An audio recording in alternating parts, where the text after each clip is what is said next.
kan shuai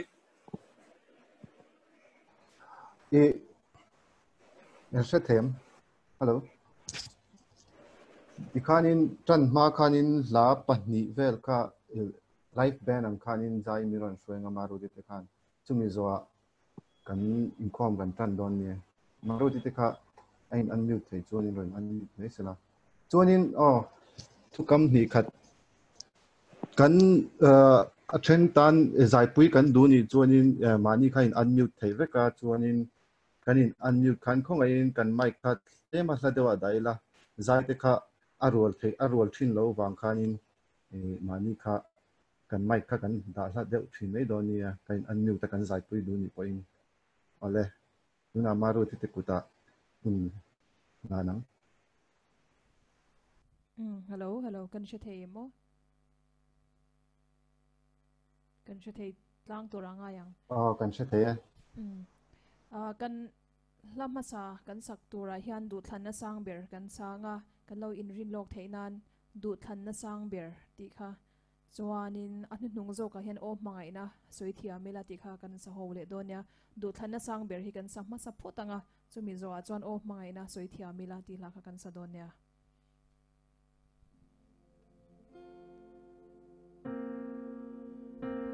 dam lai lam tuan zo lai do ra la lian thêm na cara thara zong in pe ma se ti sa ero atsak si lo ka te zo lo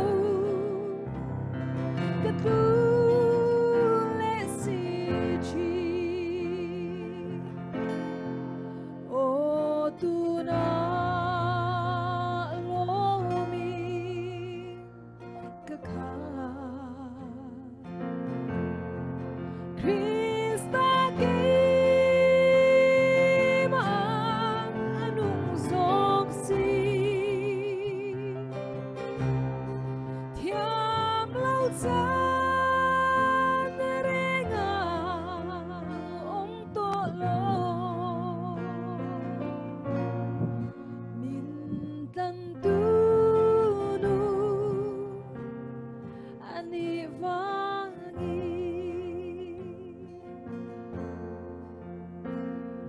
mire thei ka vahan ni tu in nge min chan chua kang le thina taksa achang hia ti thei dang re nei lo du than sa ber hlan mai lo chu o tu na lo mi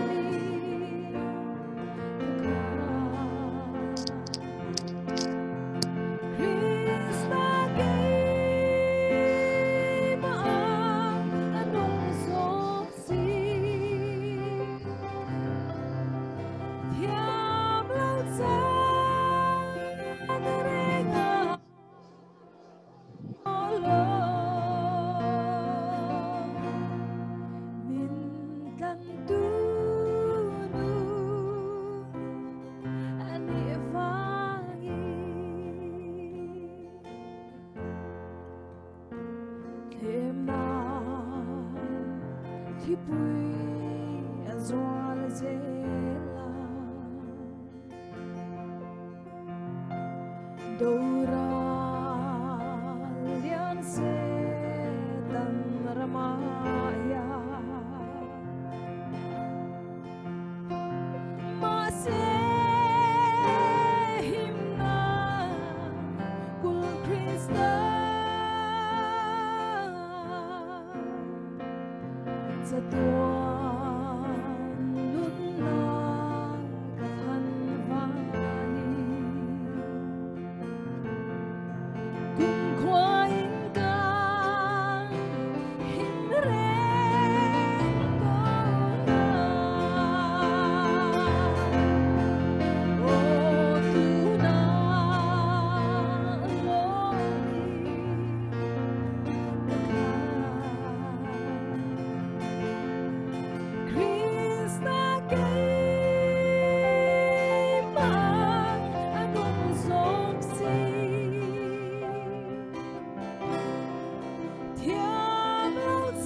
chiang takin ashila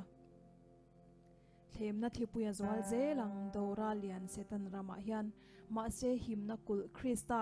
chatuan nunna ka thlan wangin kumkhwa in ka him reng to anga atia chang thumna khan himna kul krista kan thlana wangin chatuanin kan him reng dona ni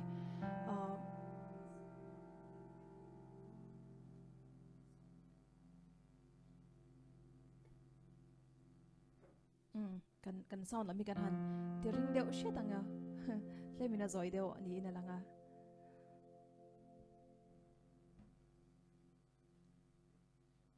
at chato ke mo private po khan min ron shil mai ulang a chawa kan bungun nguta adik tora nga yang ti chuan o mangai na soi thia mila ti kha e karon zaidan ang te po khan zaidan lo deuh te pon karwal lo deuh te pon a in mil lo deuh te po khan han zai ho le taila o mangai na soi thia mila Nazareth Yesua ngei kha chuti takin min mangaya miswal thiam lo chang to nu ti hi kan sa ho le don ani pathian ro puinan kan zai le don ani o mangai na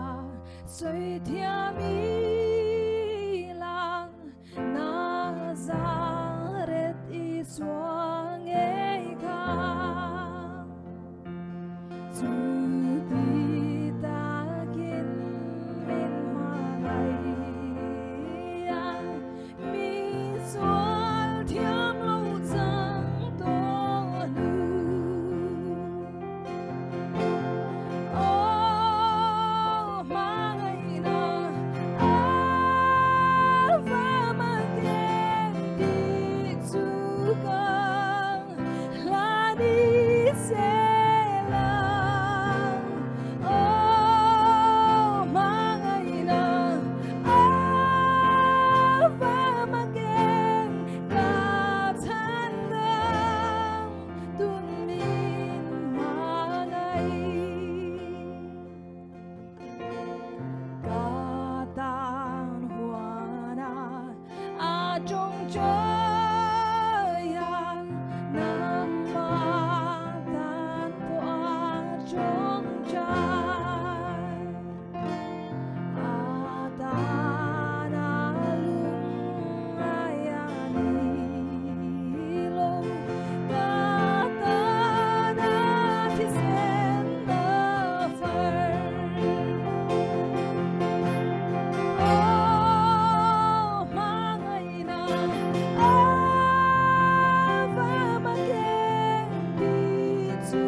xóa lung ai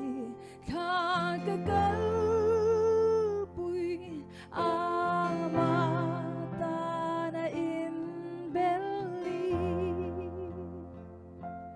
apur calvaria hati atuarin at ng sota.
Cho phật nam rõ xe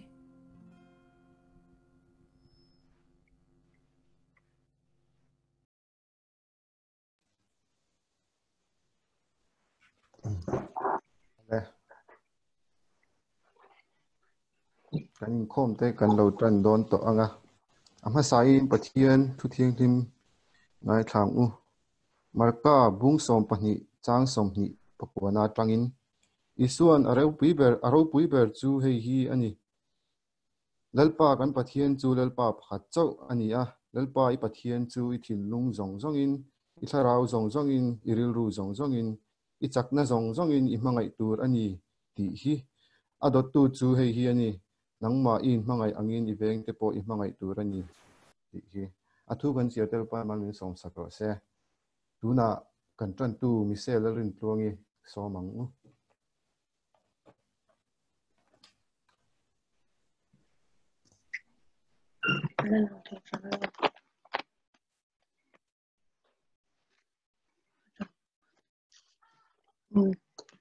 Pathian thu thiang him ilawai thlang u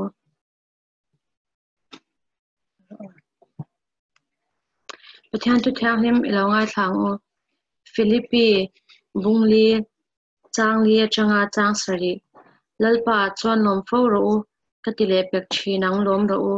indo the jiami zong zong shat ni ro che lalpa chu anhaye enga ma mangang su engki ma chung chai le dilin lom thu shil tel zelin induna te chu pathian he na shat tiwin omjok ro se chuan pathian thamwana rilru reng renga shat chen lo khan in thinlung le in ngai twana te chu Krista Isua chuan a vian charang chu atu thiang lim kan chhate dal pan ma som ra che lo chung chai u palpa min mangai tu izang inate mangai inate khongai inate min don tir zel lawangin lalpa lom thu kan ron shil cha lalpa ke ni pol pa tuna nangma be theile tu che in ni te zong min shai khoma bang han lom thu kan ron shil che ni lalpa kanin khom chung zong in event himna kan ron dila lalpa kan hun lom tu zong zong te ko ta kan ron hlana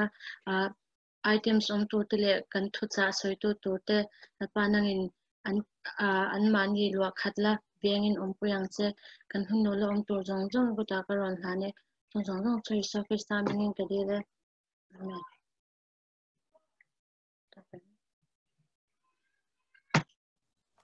ole tan tu chu lo me kan program angin kan kal chho je langa kan program kan kal chho hmain tlang pui karon soi don ni kan tan tu kha mi se lo rin tlong ani a ami zo hian secretary thupon kan ngai thlanga chumi zo tongtai rolna kan neanga tongtai rolna kan nei zo hianin special item turin nula age lerem ro ti kha kan som le anga chumi zo gospel message thu cha doi min nei sak turin changwal mc van ro moya nun kong thupui tan hen nun cross ti aronda chu kan ngai thlanga chuan ka la ka khan zai pahni khat kha kan nei tura in be sei ta ila kha kan rem chan dan na zirin le a boro ka zir te po in aniang chu a boro kina zir don chen mute po khanin unmute vekin arwal lo don ni pon kan zai nak na kan na amaro chu kha a fu che lo ni le kan ti chun zom lo menga ti te kha kan boro wena kan program tlang pui te ni tu na kan secretary MME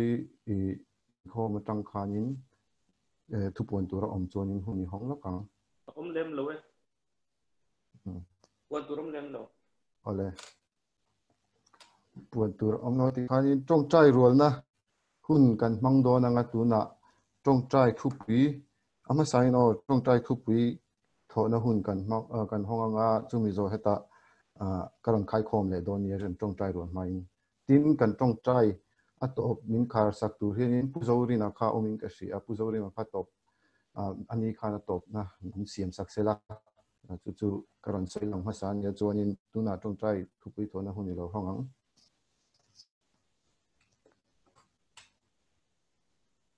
tong trai thupui tho du kan nom chuanin Mizoram House lam dam lo tong trai pui tur hi kan khonga tuna hian dam lo pathum kan kol me ka pu lua sa le lula tau than sang i le pu ti lal thanga le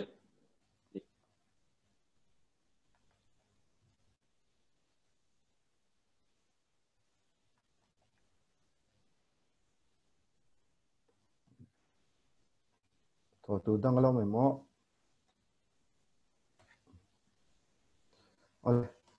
ông tổ lâu đi nghe kan trong kan share thin angin MME na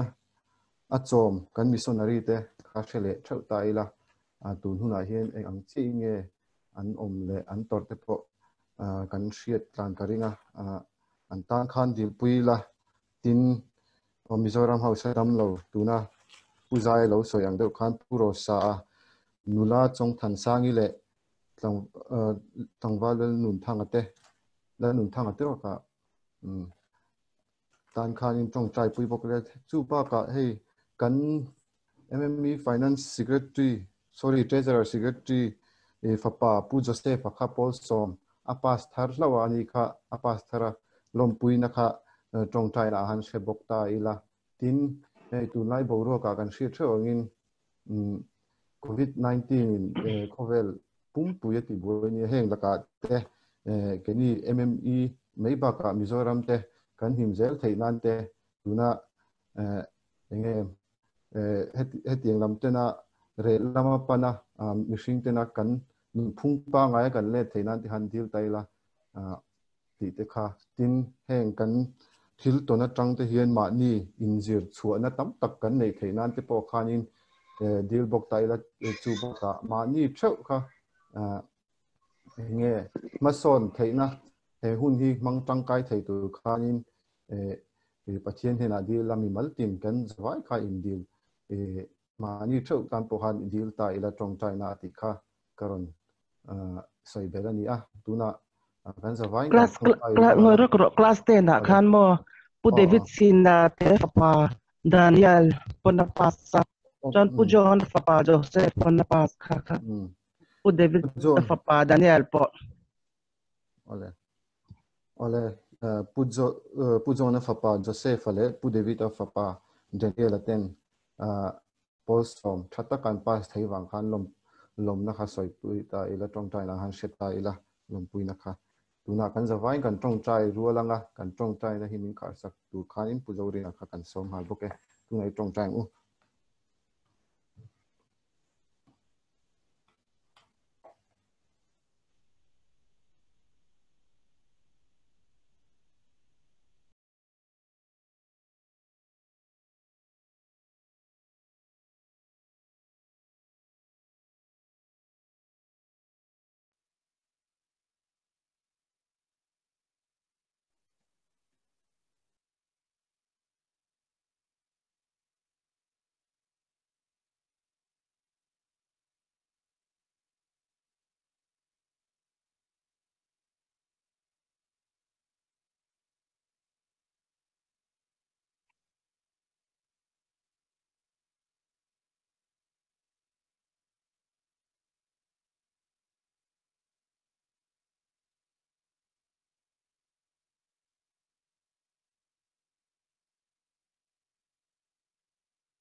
hello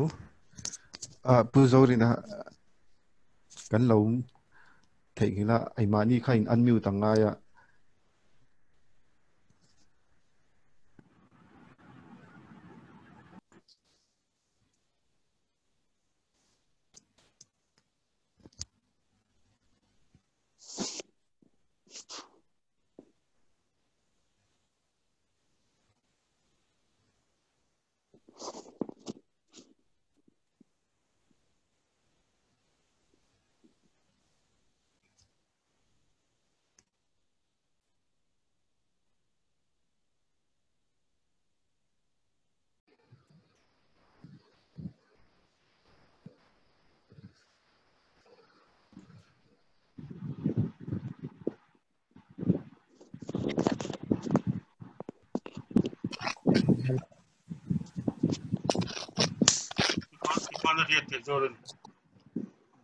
oh kan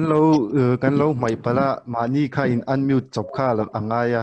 kan in mute vek me tu na khan pujo ri na khan kharna siam to thawing ka sia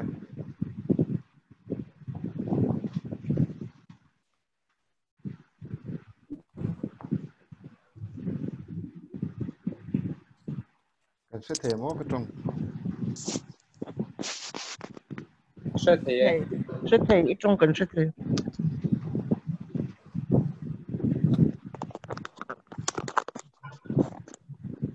ole extra kan program in kan kal chho je langa tuna nula eslel rem roti ka special item min nei sakturin kan so manga ani hi hei voina kan va bia mani khanin kan bia voina miron tel pui thengem tin rem chang takin an ron tel thei dona voina an chunga polong thu kan soi mol mol ni sela ti hianin amma me baka musician tenen ama hian introduction te ron nei nga sela anunga mi te nen ki tu tengen ni poka kan threwe chaka voina min ron tel pui thei wang hian rom thu kan soi tak me me ni ti kha thu ma ka ron nei lo ni se tuna lo so mang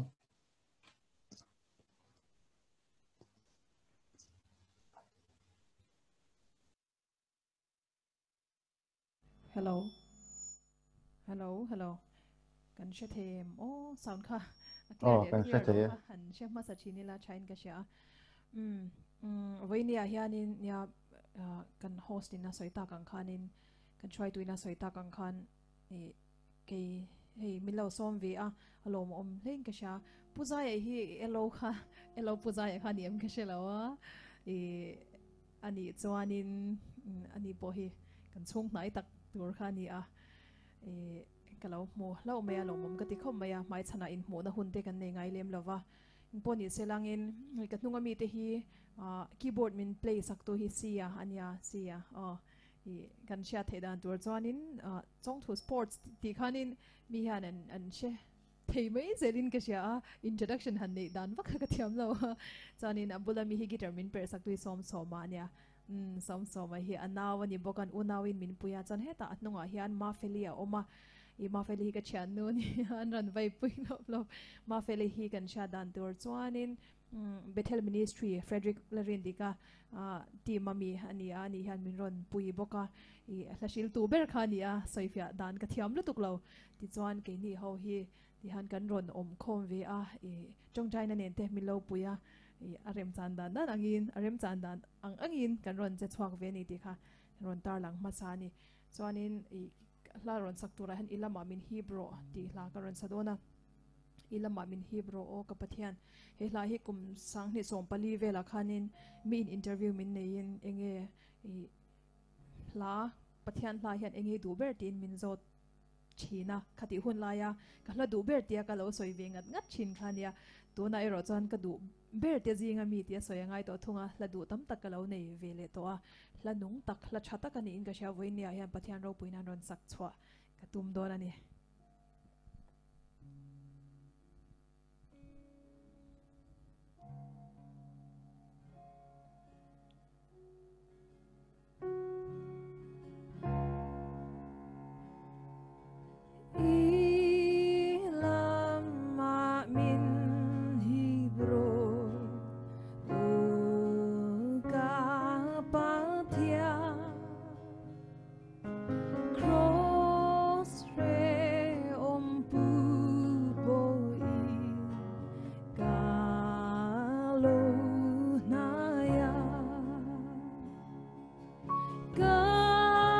Hãy subscribe cho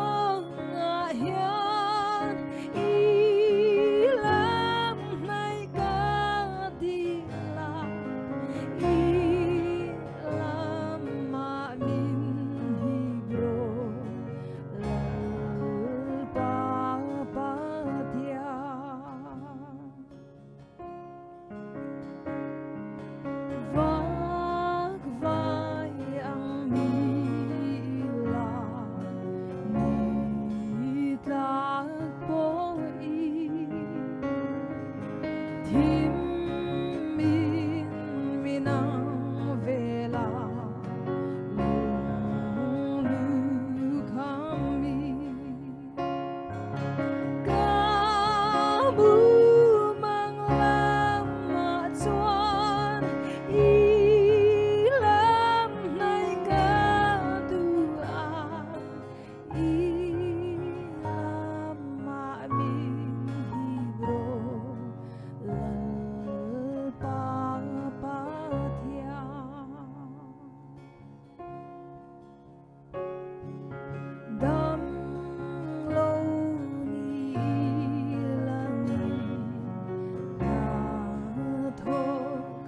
để không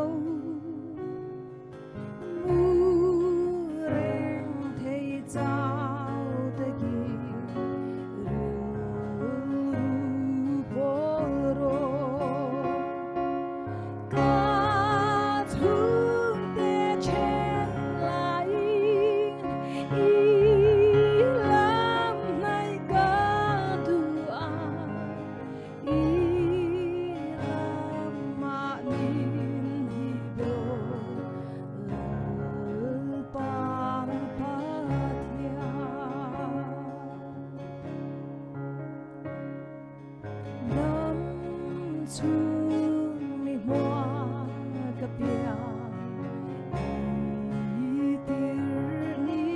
lỡ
pathian ming fakin umra se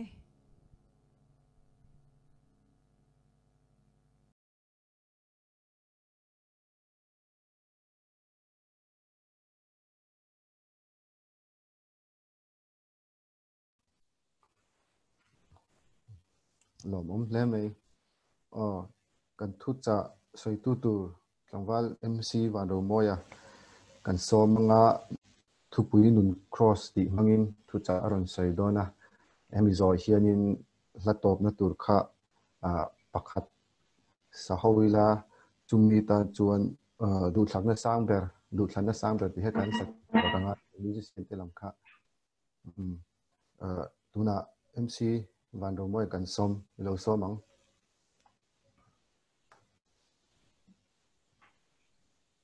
Hello, sẽ vạch thêm ô, sẽ thấy tôi rằng ngay là cái trong hi áp phía, lúc tục lâu thì na chú vàng cho cái thấy to bắp phía in ròn trong cái tu mang ạ, hun kan ren hun rei lâu dọc nan cái soi ngal pop mày ạ, introduction email sia tina te ka kan nei ve nga min se lo tam tak an lom do na min sia tam tak om ma sela ka ming chu MC van ro moya ani a am veng south aizola kan cheng me ka chuan ko san lama hian Baptist Church of Mizoram hi kan ko san ani a chuan tuna hian AICS a BD final year kazir tran meka kha keima introduction nei thei toy te ni sela ti chuan lom thu soi ka dua ai MME Mumbai Mizo Income MMCF kha ni to lawa MMCF kha kan hriat lar dan ania BMCF ti te kha MME 10 minon soma Mumbai Mizo Income thalai polten minon som hi ro pui ka tia kalom ma keima lo midang tam tak mi thiam tam tak te le keima lo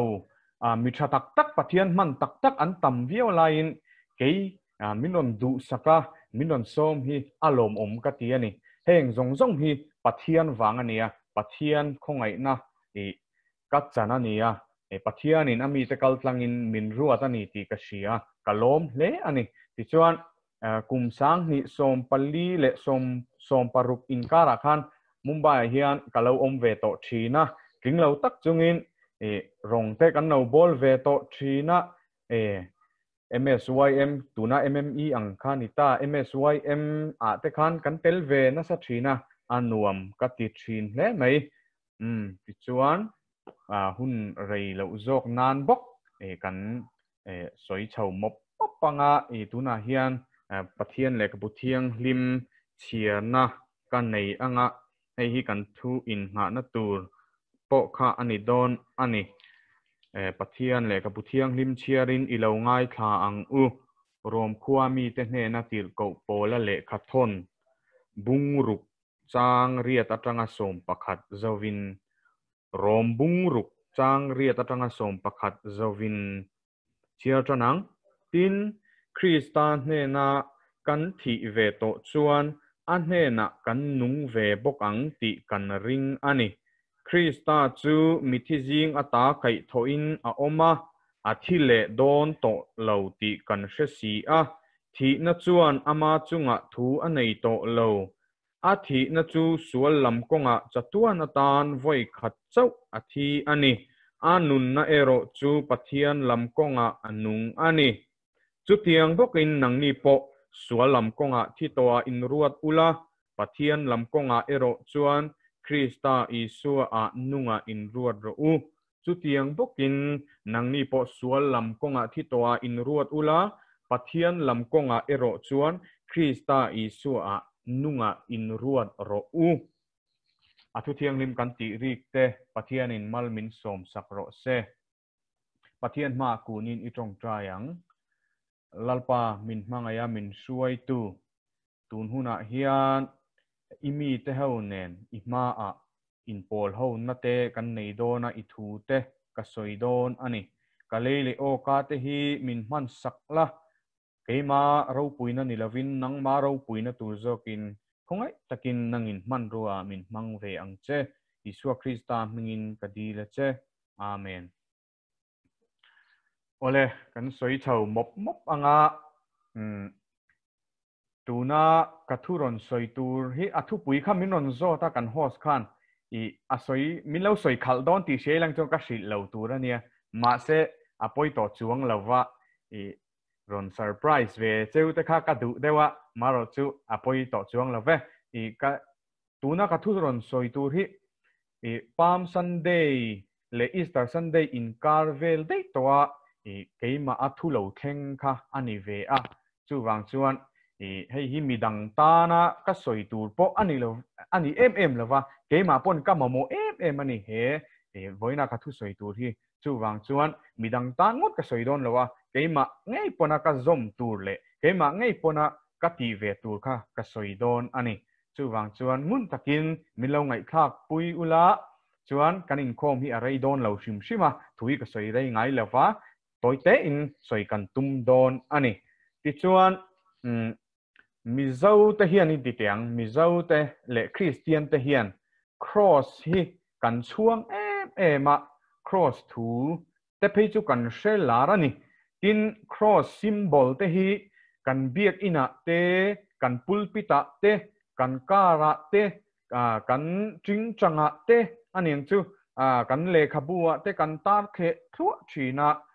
kan ang mun langsa lai ber hi a chang thina ni cross hian kan lom ma mizo te hian a bikin kan lom ni te pon ka sha thina cross hi kan lom ani chu tiang ani lai chuan kalau hlo thon ruk ve deuh chu cross chu lom si chuan apoi mo ber zok kan nuna hian kan lom kheng lawang ti hi ka hlau ve thin ani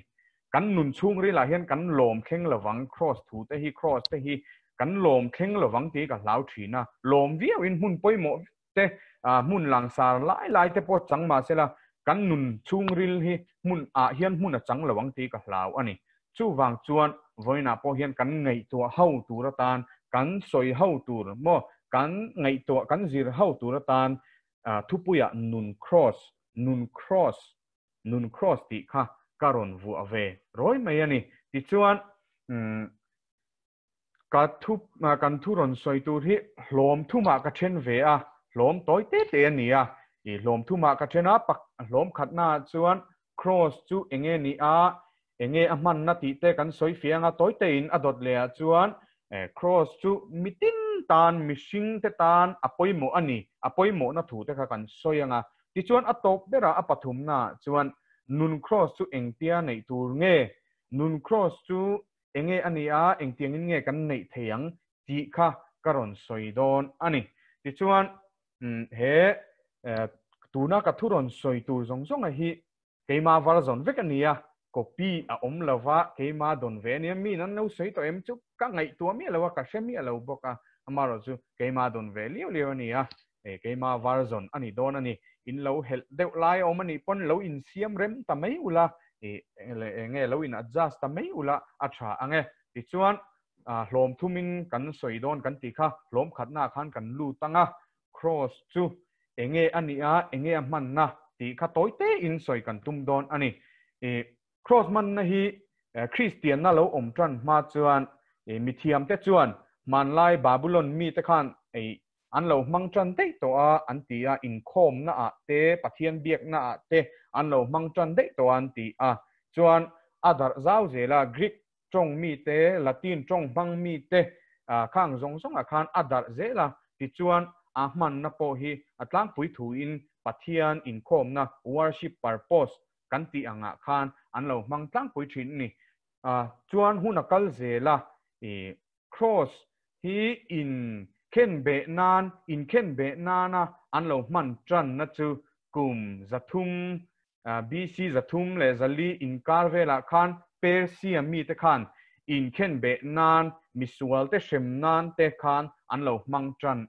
ti chuan hunakal zela toy zong in kan soi zelang kan ti kha Rom sarkar Romin judate an opa khatianga Rom sarkar alo len khan Rom hau khan an mang war le ta ema มีชิงเตเทียมเราจันทีราอันอมาส่วนนั้นสักกันตีคานขาโครสคานอินเคนเบนานอันเรามังชีนอันนี้ที่ชวนโครสชวนอันนี้เข่งเบต้าเทียมเราจันทีเตค่ะมีส่วนเตค่ะโครสคานอันเราเข่งเบชีนอันนี้ชวนอิสุคริสตาอันเคนเบนูเพย์ชวนคริสเตียนเตเฮียนอบิกทักินกันมังวัวนะเสเอมาอิสุคริสตากันตานาอัตตอร์นะลันตีนันเตเอ็นตีนันเตกันเทงหิลเหล่านันเตมุนปอยโมไล่ค่ะเราจังเฉาตานี่ที่ชวนครอสมันนั่นแหละครอสจูเองนี่ที่ข้าจูดูตกตาอีลาปันนี้น่าลุดเลตาอีลามิชิงเตตันจูครอสจูอปอยโมอันนี้กันติเตียงมิชิงเตตันจูครอสจูอปอยโมเองติง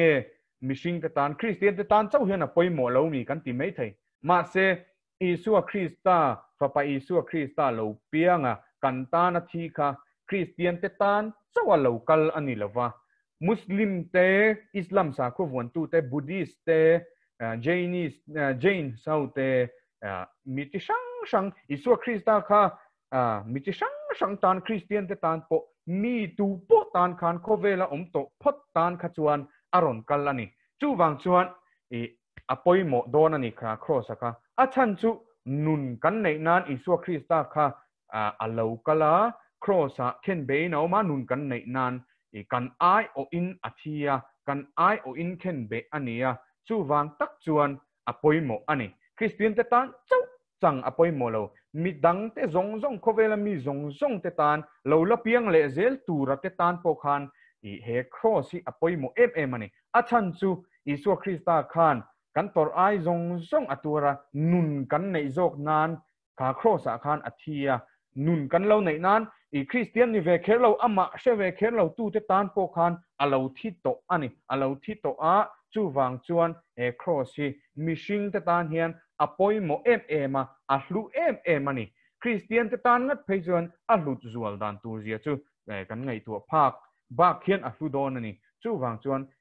ครอสิมิชิงเตตันเฮียนลูมันนี่ที่ข้ากันสวยเลยนี่เสละที่จวนใน point number 3กันลุดได้ตัวดอนกันทุสวยฮีอะไรดอนเราก็ตีข้าถูฮีก็สวยไรไงเราฟ้าไงทักจุงไงบกะก็ตรงรังเดียวเล็กไม่เทียมาเราจูมินเราไงถ้าเจอุลุกตักขานปัทุมนะจวนแค่มินการอนด่าใส่เวเดียวเล็กดอนอันนี้ให้ฮิจูปัทุมนะฮิจูcross ถูกันสวยเฟียตัว cross จูเองนี่ตีแต่กันสวยตัวตัวเต้นกิมเราตักเมื่อวันนี้ตีจูกระเชียมาเสตัวที่ยังเบรสวยก็ดูcross จูเองนี่กันสวยตัวปันนี้นะจน cross ปอยโมนะมิชิงเตตานะปอยโมนะกันสวยตัวอันนี้ดูนะจนกันทุบปุยกันลูดจันตัวดอนนี่นุน cross จูเองเตียงอันในตัวเงี้ยโมนุน cross จูเองนี่ติงเงี้ยกัน speaker เฮียนนุน cross อติเวริกงดkeima varzon kasoidon katika ka varzon kasoidon chu wangchon nun cross chu enge ni tikha kasoidon ani ti hian han soitran masata ila zol nei isaya ziak bung kwa chang ru atanga kan chiar chuan isaya chuan zol nei isaya chuan papa isu krista lo pian tur thu kha ashil lok ani papa isu krista lo pianga amhinga pathian maka remruat tua pathian chakachatuan pa rem nalal ani ang atiani ku isua krista apian ma dai kum zasari vela khan zolne isai hian isua krista pian tur tu hi alo soilok to ani ti chuan isua krista chu kum zasari nulama chuan alo piang tange meya ti chuan pathian rongte an bola an lo puitlin chauta ka chuan zolne isai ten an lo shilok ang nge chuan thil aron ti thei ta mai ni thil mak tam tak aron ti ani miracles tam tak ati kha tuiwai na te chantira dam lo te ti dama zing te ti dama phar te ti dama bengong te mit del te mit an lo nei let le nan khuan lo mu thei nan te le mi thi te akai thawa chang pe panga le sanga pani te kang zong te kha ati pung ani chu thil mak tam tak kha ti ni mak zual chu mi thi te meu po kha akai tho ani chu isua krista khan mi lo thim ula chu tiang khopa thil ti thei si kha kun rei lo te chung khan rom mi te le ama mi te nge khan an hek ta an heka thiam lo chantirin a oma thiam lo chantirin a oma crossa khen be alo ni ta ni chu toy zong zelin kan soidon ka ti kha crossa khan khen be in alo om ta ni chu kan lal pa isu krista min chandam tu rakha crossa khan khen be in alo oma athi alo ngai ta ni chu ta tak chuan isu krista kha pathian chakani si thil ti thei em si kha voile khata khan thil ti thei na kha about a duak amoti thei tur khop khan kha crossa khan amale ma po kha aron in chandam zo talo ani chu amale ma po kha aron in chandam thei talo i crossa khan in chandam thei talowin a oma thil ti thei na te kha about a emni ti thei rum khopin a om ta ni chu ma se kha heti zong hian han soita ila crossa khan pathian khan crossa khan isu krista khan thil kha ati thei lo lui ani thil kha ati thei lo lui tlat ati thei reng ma se thil kha ati thei lo lui thil mak tam tak te ama le ma po kha in chandam theya thilo tur te po khan a in chandam thei ma se thil kha ati thei lo lui ve tlat a chan chu enge kan ti chuan a chan chu ke ma ni wang ani khovel sual to pathian le khovel inkar cheto tak pathian sem mabak mei to tur khovel boi to tak kha aman phurin kan sual na te zong zong kan mimal sual na te khotang sual na te kha tiang zong zong kha phurin phurangai tlat kha tiang zong zong kha aphura ti chuan crossa khen bein om ta ti chuan nun na kan lo nei ta ni chu chatuwa na nun na kha kan lo nei ta ni chu thi na te kha kan lo ngam ve thei ta don ta ni chu nakina hun top ni a chuan thi na te kan hlau to lo anga thi na te kan chunga tha anzar to lo nga kan amarualin min la kai thodon kan ti thin kha kat chu tiang chuan isu krista khan kan sual zong zong kha phurani crossa khan thil ti thei lawin a om lui tlat mai ni thil ti thei lawin a oma kan sual zong zong khobe sual zong zong kha phura maro chu khata khan atop mai lo apoi mo lai berzo ka chu kha thil ti thei lawa a om crossa khan kan sual zong zong kha akheng beta aphura amana thi pui ma se khang zong zong kha da tha in ngamin pai bawin aron thole ta ni chu ama in soi angei ni thum ni a aron thole kha apoi mo em ani sual zong zong phur sual zong zong ke mani sual zong zong kha da tha in ngamin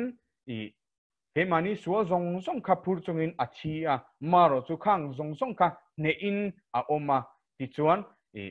kai tho in a oma thina ne in a thole a zirti te ne na te misti sang ne na te a in lara mithar alo ni to ni chu thi na inangam to lo voi khat bak thina khan a ne lo thi na ten ne thei to lo turin a thole a wana shoi chawin a omani ti kan mu kha tuna kan chiara po khan rom kan chiara po khan a om kha thi na te ne a ngama thina ten an ngam thei to lo na turin nun thar in anunga ti chuan athawa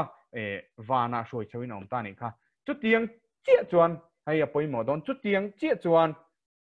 keima ni po hian sual tam tak kan nei thin ani kan mimal sual na te kan nei thin ani mi zong zong ina an hriat ve rem si lo sual hi kan nei ani kan nupui te pona an hriat ve lo an hriat rem ve si lo sual kan pasal te pona an hriat rem ve si lo sual te po hi ke mani hena omani mi zong zong hriat tu lem lo sual te kan nei ani tiro u chuan kan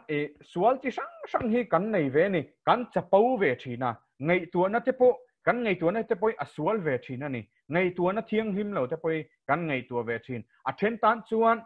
zu te kha an chak lo na nia a then tan chuan an sual chu enge sex lama in zoom thei lo na te mo sex lama in zoom thei lo na te kha nupui pasal nei ma sia 6 man du cha khat na te khatiang te khan khatiang sual te khan mi kha azem ve thin ani ti chuan a then te chu nge na thok te in nia in na thona muna te po sual tam tak kha a ve ni mo kan thenum khoveng te kan mangai thei lo na te kan tho pui te kan mangai theilo na te kan tho pui te kan tlot na nun te mo kan kau san upa te kan suai tu kan mu thin lo na tam tak te le kan evangelist te kan missionary te po enge ni bi kan ti na nun te ke mania chapau na te ke mania inda san ve na te mi te aya chung nun zo ka kan in siat na ka tiang zong sual hi atamani ka soilo ba tam tak poi sual hi tam tak amani til enge mani hanzia diklo lekte mo til han ti diklo te til thalo han ti te diklo tak til ti chin te sarkar thuzom lo te poi sual tam tak hi omani chung sual zong chu kang kan soi ba pialama ke mania chiang em suala kha crossa khan kheng bet ve ila crossa khan kheng bet ila da cha ila da bawila pai bawila crossa khan ti chuan kan pai baw nu khan kan pai baw chia nu khan isu krista po a tho leng khan tho le ila mo kha kan sual zong te kha kan sual na te ka pai baw dai ila crossa khan da baw dai ila thai hil dai ila ti chuan tho san ni la tho san dai ila nun tharin nung to ila kan kutte na lo ti ngai lo te kan leile o ka ten a lo ti ngai lo te mi thil tha reng a lo soi ngai lo te thil sual tam tak a lo ti thin te kha crossa khan ni tinin kheng bet ila kheng bet zelila ti chuan nun tharin kan lo nung doni achan chu isu krista thi a tho le na ring tu kan nia a thi a tho le na ring tu kan ni khat awangin khat chu tiang deuh che chuan a thi na kan sual tam tak a phur ang deuh khan kan sual crossa kan sual tam tak a phura kan ta na nun kan nei na a thiang deuh khan ke ni po crossa khan kan sual zong te isu krista crossa khan kheng bet ve ila kheng bet vekila ti chuan kan thau le anga kha cross kan khen be na tang khan kan thau le anga nun thar kan lo nei don ta ni chu nun cross ke na ka ti ve chu ni chu nun cross ka ti ve chu ke na ka lo ti ve ngot ta chu ani in pom zong ani em chu ka shelawa maro chu in se thiam thawin ka ring ani chu cross chu nun cross chu kan lo nei to si chuan eng ti ka nge kan man chanang ti kha zona lo om le thei ta chu nun cross chu kan nei to chuan tu na tang hian kan mang chan thei ngal ani amaro chu i voi le khata kan sual na zong te kan dik lo na te kan clean lo na zong te hi voi le khata kan kheng bet vek ngal theiang chu katiam thei ho lo cheu a har sa ve ang amaro chu ni tinin ata tol zelin kan cross a khan kan sual te kha kan kheng bet zelanga ni tin kan meina zel don ni chu ke mania meina ke mania sual om te kha kan meina zelanga chuan felna lama kan kal zel don ta ni chu kan ti ngai lo te kha kan lo ti zo ka nga kan ti thin te kha kan ti to lo nga kan pai bawanga cross a khan kan kheng betanga ti chuan tho le na ring tu kan ni wangin kan tho sananga ti chuan nun cross chuan kan nuna om zia lo nei nga na chi na ka soyang khan cross thu chuan cross thu te hian kan nuna om ze nei zo kin thu lo soi thei to don ani cross chu kan da sang lu tu mun poi mo lai zong te chang kan nuna hian kan biakina te kan ina te kan motora te po mun poi mo lai a chang thin ma se om zenein alo chang to don ni khatianga tar mol top to lovin ke mani kan lo nun pui to don zok ani ke mani kan nun pui nga kan thin lunga hian siatin alo om to nga kan nuna te alo lang chuang nga kan lo par vul ve to don ani chu nun cross karon ti ve ngota chu ani nun cross kan nei theinan chon isu krista thole a thole na kha kan rin angaya kan ring vek bokin ka sia hetlaya om te hi chuan chu wangin a thi ruala sual tam tak min thi a thi ruala sual tam tak a thi pui ang deuh khan ke ni po hian cross a khan khen betur tam tak kan neya tin cross a khan a top ringot lawa cross a atang khan thina tang khan thina ten ngam to lo turin a thole ni chu tiang che chuan kan sual zong kan khen be kha mo sualin min hne thei to lo turin kan tho san ve don ani chu sualin min hne thei to lo na turin kan tho san ve anga kan kal san ve anga kan kutin kan ti ngai to lo te kha kan ti let le anga kan ti ngai reng lo te po kan ti thar ze langa pathian fak le choi moin pathian tan mi tin kan nunganga kan nun thalo lai te kan pei ze langa ni tinin ata tol te in mason zel kan tumanga ti chuan nun cross chu kan lo nei anga kan nuna po omzia lo nei thei don ta ani chu khati zong ka soi thei ni sela thu kan ti rik zong te kha pathianin remati chuan mal min som sak theu ro se amen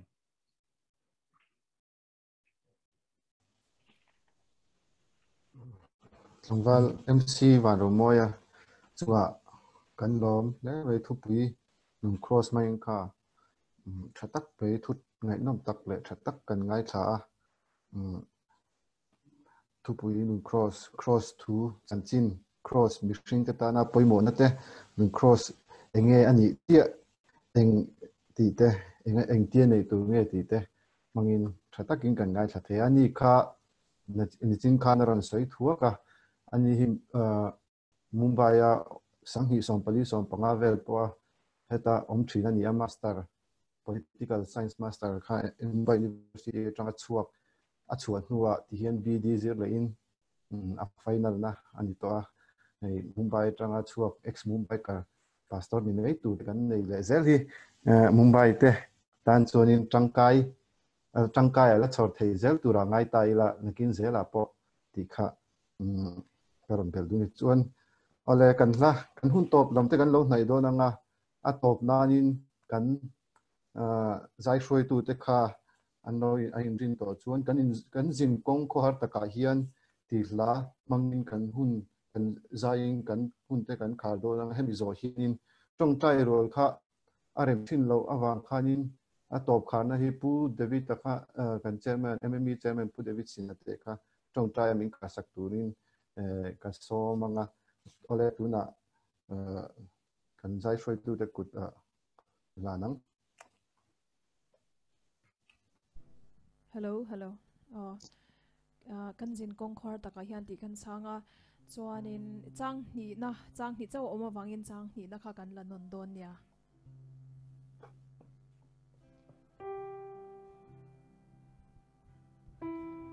kan jin kong ko har taka hian har sat na tok mai la lal panen chua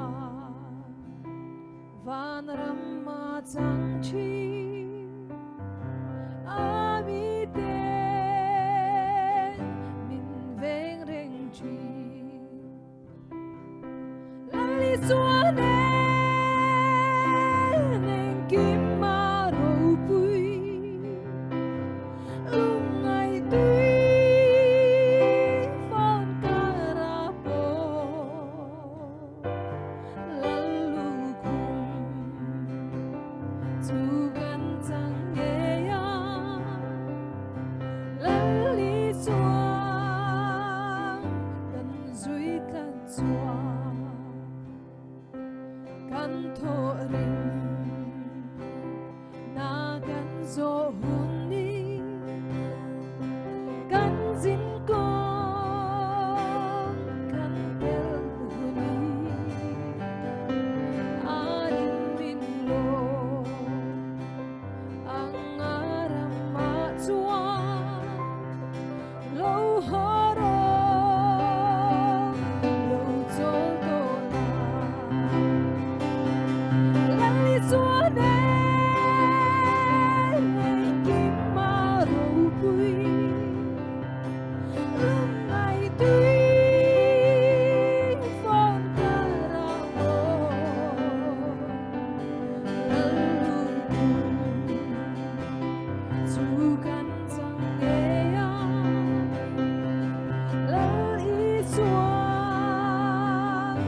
kan in khom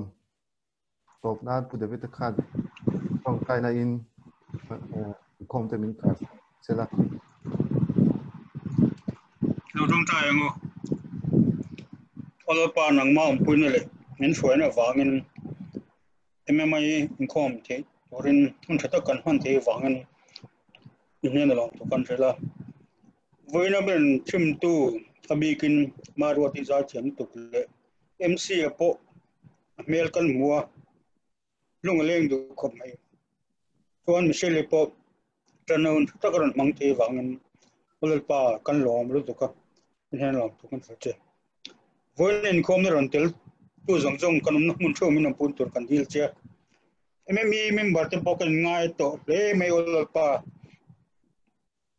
ma se min pui zel ro kan na thawa zoram na ma ko to te chong atele min dang te bom bu tur kan dil che malam makan na to control ulal pa nang ma ko to kan ni khana nang main sam sam kwa pakata veng tu chalal pa kan i tiang in olal pa man veng reng nang che kan nga chia kan member te kan nga ya kan ngai na ilal pa nang ma ngai na apang tu ka di le che alam kan kal na tur po nang man nung pu turin dam ta ka kanom the na tur le kan missionary te le orphans kan chan pu te le kan thian te har na tong mek te le Mizoram House